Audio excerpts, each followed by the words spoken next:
let's talk about some important advice for brand new DMs.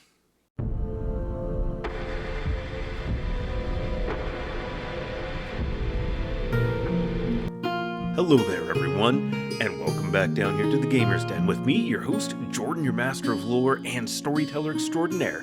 Today, we are going to be going over advice for new DMs. This is brand new DMs that maybe have like a game or two under their belts and maybe still feel a bit of uncertainty, bit of doubt about things, or, you know what?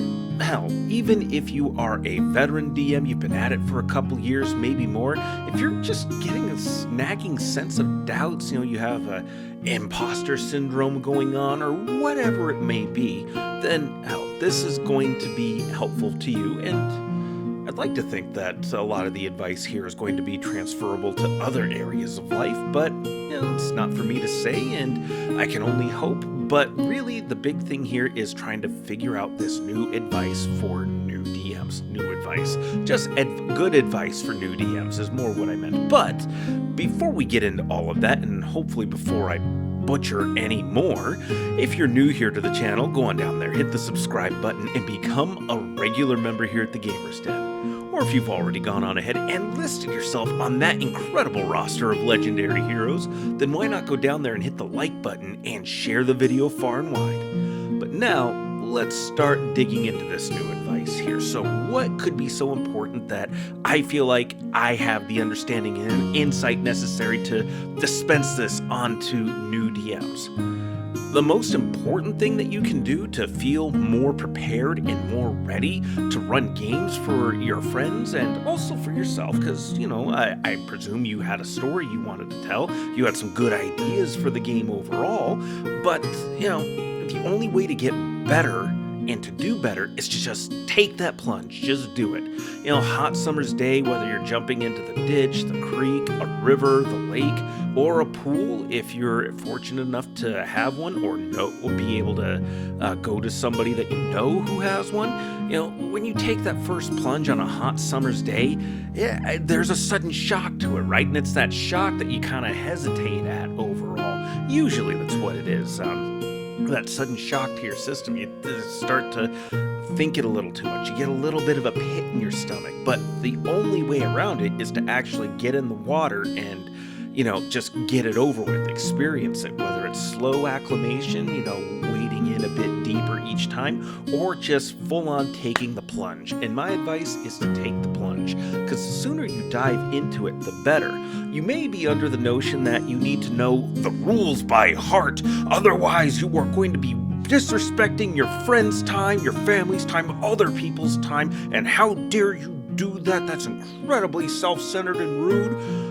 That's not anything I believe, but that is a conversation that I had. If not word for word, that was absolutely the spirit of it. Like, this guy full on believed that the only way to be ready to be a DM is to know all the rules. And I'm like, I don't have an eidetic memory, but I definitely have a great memory when it comes to things I'm interested in. And with easily, 10 books, a dozen books for first edition Pathfinder, I'm probably a little bit off there, but besides the point, trying to memorize 10 separate volumes worth of information, granted they're varying in size, it's still absurd, especially if there's been any FAQ adjustments that are just online through the system reference document and not anything, that had made it to print or any reprints. It's absolutely absurd, especially if those fixes end up actually fixing the game overall. Now, presumably you do have access to the internet since you're watching this, but do you really have time scrolling and perusing through everything? Sure, maybe if you're a teenager, but, if you're any kind of I shouldn't even say decently responsible, you're at least trying to get through school and get decent grades, you're maybe got a part-time job or some sort of extracurriculars, band, sports, whatever. Your time is still, to a degree, limited by outside factors. And, adding a whole nother book on to read, some people just do not read voraciously. Some people cannot clear multiple books per week. I've done that before myself, but I also just really love reading and happen to be able to read relatively fast. So for anybody who's, not really into reading and retaining this information, you're going to have to read that a couple of times. And I've read these different core rule books and gotten down the rules mechanics to a point that, I just, I should, in theory, have it all memorized, but I just don't.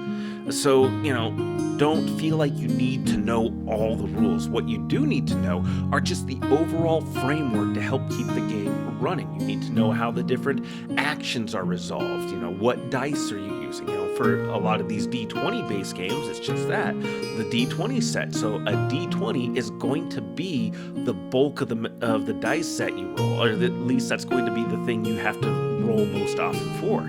75% of the time is probably lowballing it, but the other dice do come up. They have a bearing and impact frequently outside of combat, but usually within combat. So, you need to roll a d20 for attack actions, for any of your saves, for skill checks, for social encounters. So the d20 is coming up for so many different things. And so knowing that, you're getting a lot of the rules and the overall framework for how to keep things moving forward down pretty well overall, I would say. So if you know that much, at least how to keep the mechanics of the thing moving forward, if not necessarily the specific rules, there are some spells that have multiple effects under them, as an example. Probably not all of the early level ones, but even then, since they can have multiple effects, it can be hard to remember all the effects of a specific spell. So it can be difficult, but as long as you know the general mechanics, okay, well, magic missile, that doesn't require an attack roll to hit. The only thing that negates that are force spells that offer some protection, like what's the shield spell, and just several, wall of force, that's pretty obvious right there. But those spells counteract that spell. I'm probably forgetting a few more, but I don't need to remember all of them. I just need to know right offhand whether or not that's a force effect, and if there is or isn't anything that specifies that it can or cannot block the magic missile spell. But that brings us to the next point, is sometimes you are going to just have to make a judgment call. Most of the time, or at least for myself and my friends, it's probably broadly true at many tables, it's when the story is getting really good, or just when the gameplay is moving so well, everybody's on point, we're all having fun, we're all laughing. There are cracks and a little bit cracks of jokes and a little bit of table side chatting going on, but nothing that really derails things overly much, and we're just progressing along at a great clip. Things are going so smoothly, everyone's having fun. I can't remember how this specific thing worked right offhand. Do I A, stop the game, go looking up this rule that I'm pretty sure is in this book, I might even be 99% sure, but there's a chance that it could be in another book, unless it's something I blatantly know is in the core rule book and I have a general idea of where to look it up, or at least, I'm being quick on the index and seeing where these words or whatever I associate with it, whatever the specific thing is, I can go and look it up relatively fast that way. But if I'm uncertain, even if I'm only 90% certain that I know which book it is, I'm just going to tell my friends, look, this could take a minute for me to look it up. I'm willing to rule this specific rule on this instance this way, just so we can keep the game rolling. It sounds relatively balanced, and by relatively, I mean sometimes I will reward player creativity by increasing the odds of something succeeding, because I enjoy it when my players are engaging, thinking, and doing something clever, in particular if that fits in with the role-playing. So, even if it ends up weighted a little bit towards the players in some fashion, why not give it to them? Because we're having fun, we're keeping it going anyways, and the addendum to the we're going to rule it like this is that it's just for this one time, this session. Next session, I am going to have looked it up so I know how this functions and is supposed to function for the future. And then we can make up whatever kind of excuse we want to explain away what happened in that part of the story. If we're actually that concerned about that moment, we can just say, okay, this is what we ruled it as, but the actual rule by how this is supposed to happen in general, this is what actually happened. This is what had to have occurred to make this moment happen. And that's all we have to do with that. That's all you really have to do with that. Unless you have somebody who's being incredibly nitpicky, and then you may have another issue on your hand in that instance, which will bring me up to the next rule here. In addition to, not just taking the plunge, trying not to worry quite as much about it, don't worry about knowing all the rules, and don't be afraid to make a judgment call, a house rule that you feel is sort of balanced. It's not completely just a gimme to the players, but if they've exceeded your expectations, and you're not really remembering the rule anyway, so it's sort of on you to begin with, you give the players a little bit of a bonus, or say, hey, this is what we're going to do it as. It plays into the strengths that you've already built to your characters, so you've got good odds at succeeding, but for the future, I want to know what the rule is, so it's just going to work this way for this session. If you do that, you're going to be doing great, but the next thing I would say to help start to really thread all of this together and lay the groundwork for it in the future is to talk to your players. This also can help to avert that person who is just being relentlessly nitpicky about different things and really trying to rules lawyer in a way that is just kind of derailing the fun for everybody else, especially if they're doing it in that moment where everybody's already having a great time. They may not be doing it maliciously, but if it's something that happens frequently, even if it's not malicious, it still is a problem. But the thing is, to help make all of that speed easier to smooth over, easier to lay the groundwork for, is talking to your players. Talk to them ahead of time, asking them, what kind of game do you want to play? What kind of setting sounds like a lot of fun? Like, whatever the game is, if you have variations in settings or time period or what rule set you're using, ask them what sounds like fun, especially if it comes to any of your story ideas for these settings too. Whatever adventure you're trying to throw out there to the players, talk to them all about that together, individually.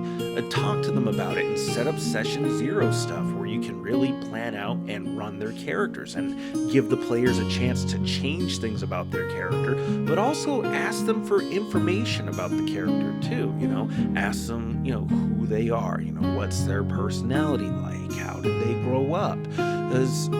Just even prompting the players with those questions, especially if it's on a one-to-one basis and the person feels a bit uncomfortable trying, let's say, something new for the first time, so they don't quite know right offhand how to describe a character, how to conjure up this more complete image of a more and more believable person. Maybe they don't know how to do that, and doing that in front of other people, even if they're friends, they don't want to invite ridicule. They don't want to feel that embarrassment for trying to come up with something and failing at it. It's bound to happen at some point. You're bound to fail a little bit as a DM. You're bound to fail a little bit as a player, a new player in particular, though the only thing I would constitute as an actual failure is if nobody's having fun. There's nothing wrong if you take the plunge and decide, hey, I honestly didn't really enjoy that.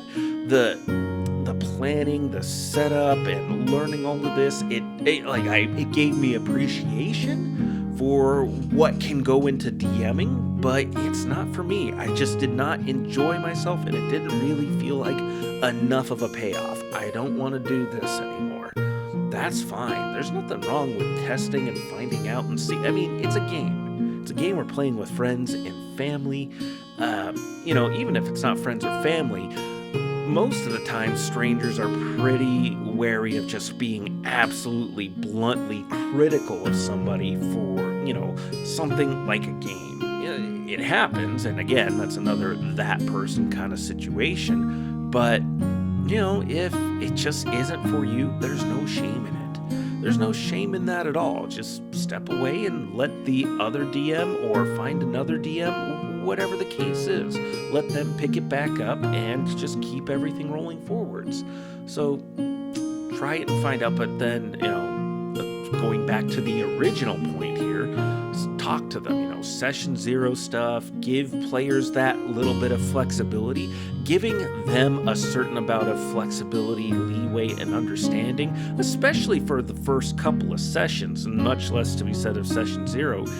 Give them that courtesy and leeway of having some flexibility in changing things up for their character, even going into a different class, because, especially if you're all brand new, something may have sounded fun, but in practice, even although early levels are not the full true test of a class, it can still give you a decent idea of what things are going to be like, even if you haven't opened fully into, a decent amount enough of the power set that the class may offer. You're still probably going to experience enough to decide, maybe this class isn't really for me. Maybe I want to do something different.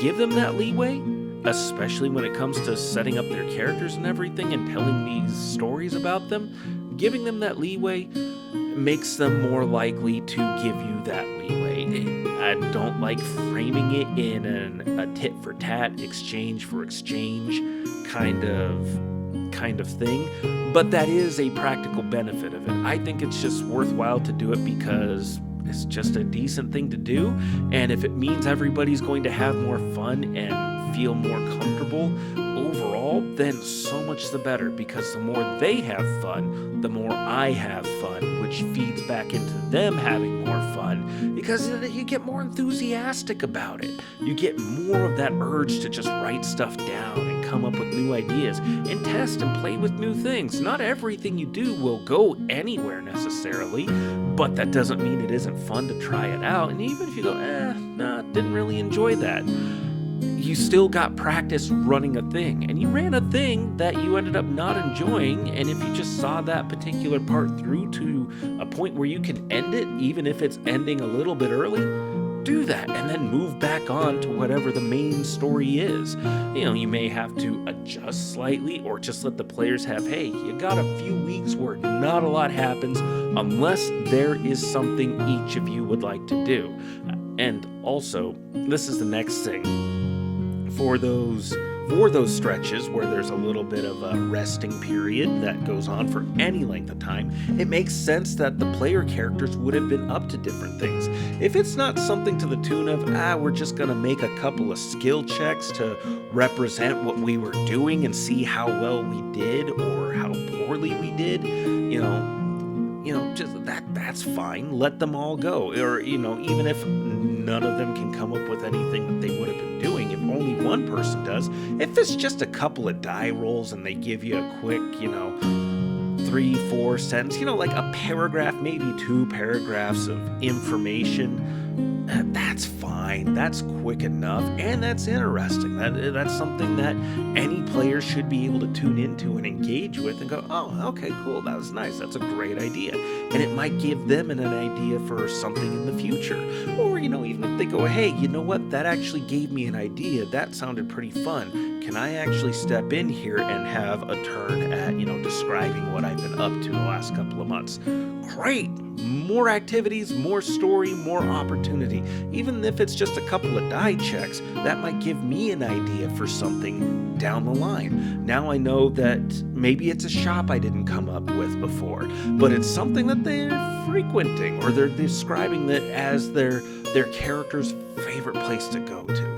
They weren't sure about it at first, but they tried it, and it's one of those classic hole-in-the-wall place, but damn, do the people behind the counter know what they're doing with whatever food or beverages they're making. Awesome. Great opportunity for you. And that comes up to the next thing of advice. Listen to your players. Listen to them. Listen to them during session 0. Listen to them when you're talking to them and asking them questions.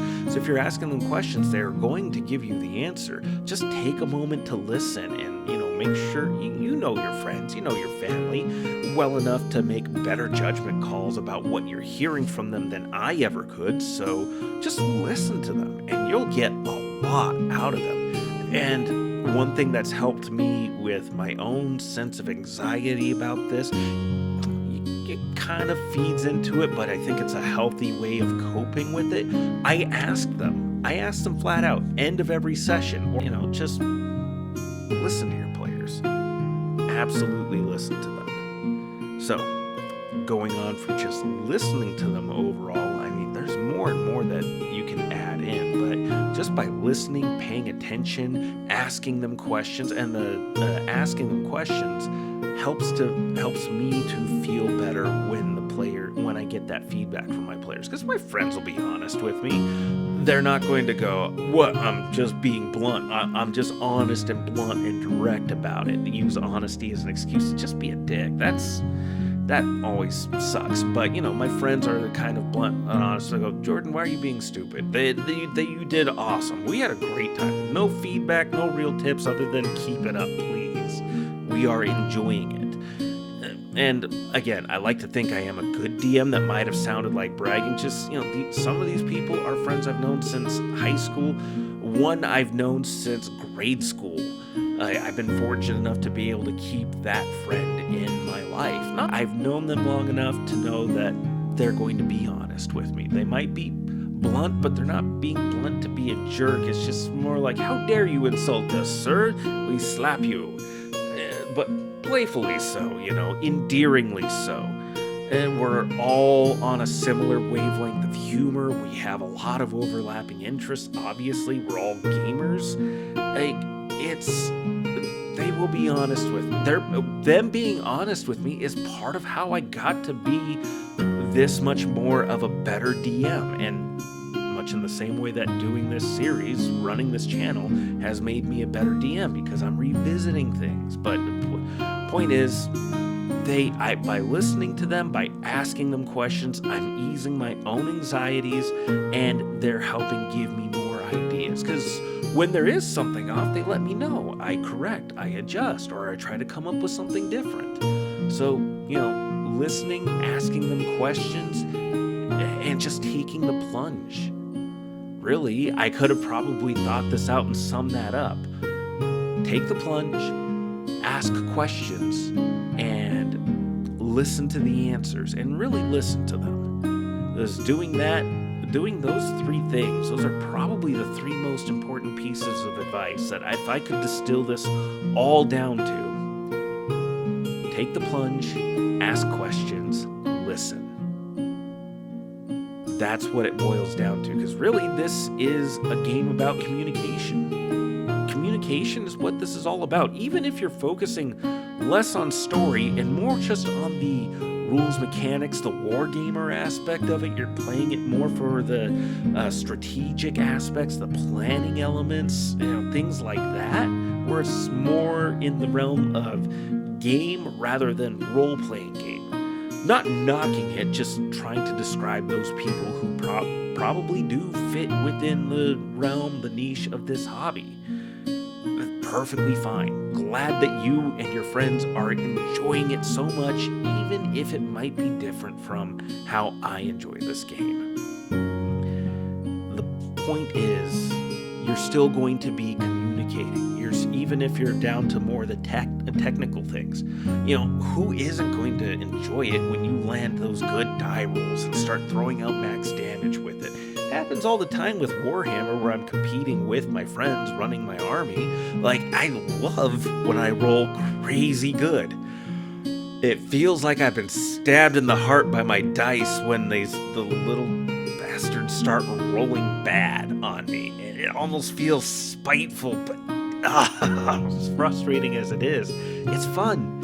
And I don't mind good fortune for my friends, even if I'm still kind of getting mad at my dice a little bit. Just a little bit, nothing too serious. But, you're still communicating.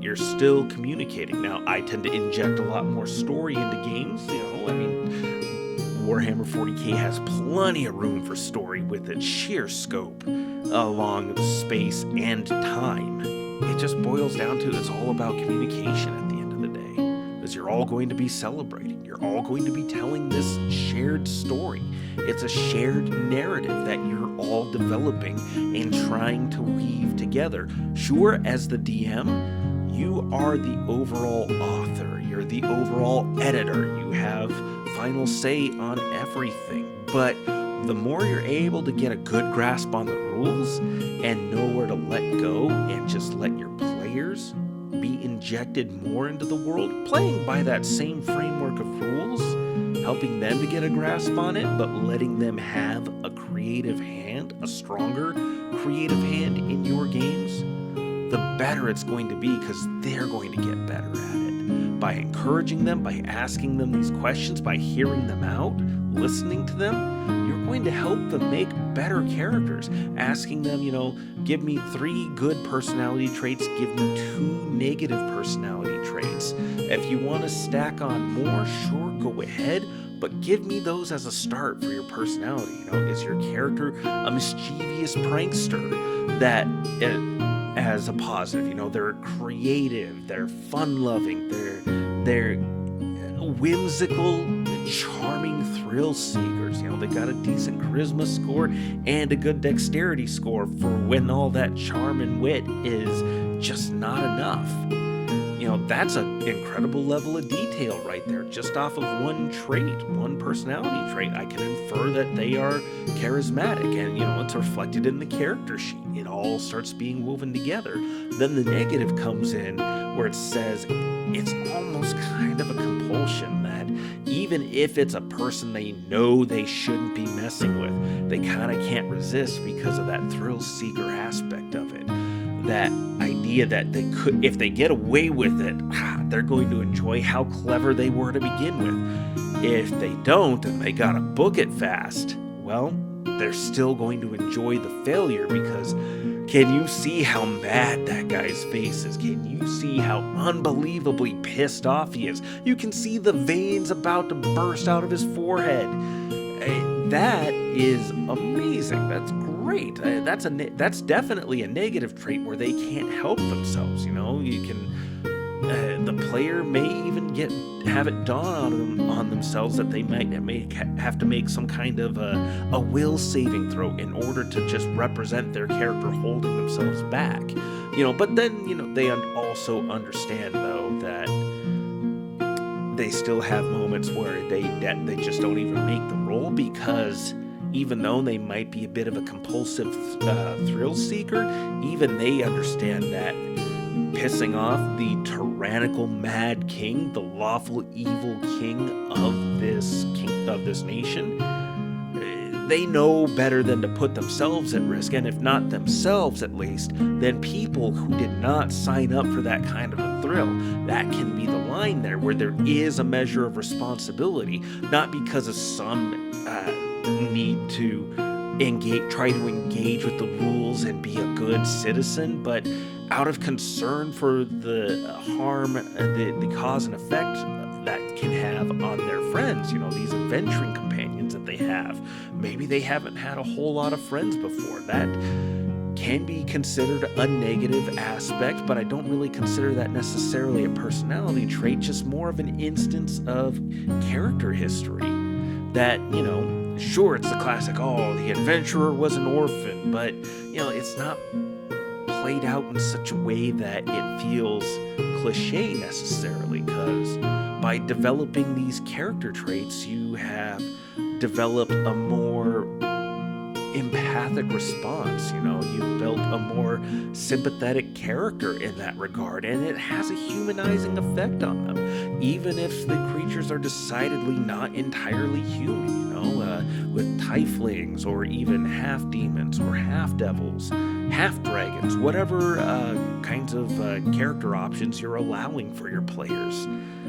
That kind of a thing, you get into that more by listening and talking and communicating. So as long as you're doing that, you're going to improve at anything, not just gaming. It's not the cure-all. It's not a cure-all for all of life's ills, for dealing with the people who just absolutely do a damn. They just have it out for you because you're you or some ideal you hold on to. You know, as long as it's not rooted in hurting people or actively incentivizing violence against any particular group of people. You know, that's... yeah, communication just does a lot. And that's what this game is ultimately built on. Communication and using it to have fun. And ideally, that's what you'll be doing. I hope so. I have been going for, over 31 minutes now. Fantastic. Got on a little bit of a rant there. Again, late, sleep medication, full stomach. This is like my 10th take on this, but this seems like a good spot to wrap up. This quick tips ended up being a very lengthy bit of an episode about tips, more of a tableside rant or something like that. Maybe I could call it that. Anyways, let me know what you thought about today's video. Did you like it? Did you dislike it? What other advice, tips, tricks, ideas might you have for those new DMs out there? Let me know your thoughts in the comments down below so I and others can engage in discussion and hopefully come away with something new that we hadn't thought of or considered before. Good gaming to you all. Thank you for making it this far, and subscribe if you've made it this far. Through a 32-minute video now, you definitely must have enjoyed something. I'm pretty sure by this point you'll enjoy the rest of the channel, even if some of my older works, you know, they definitely reflect the lack of experience since then. But,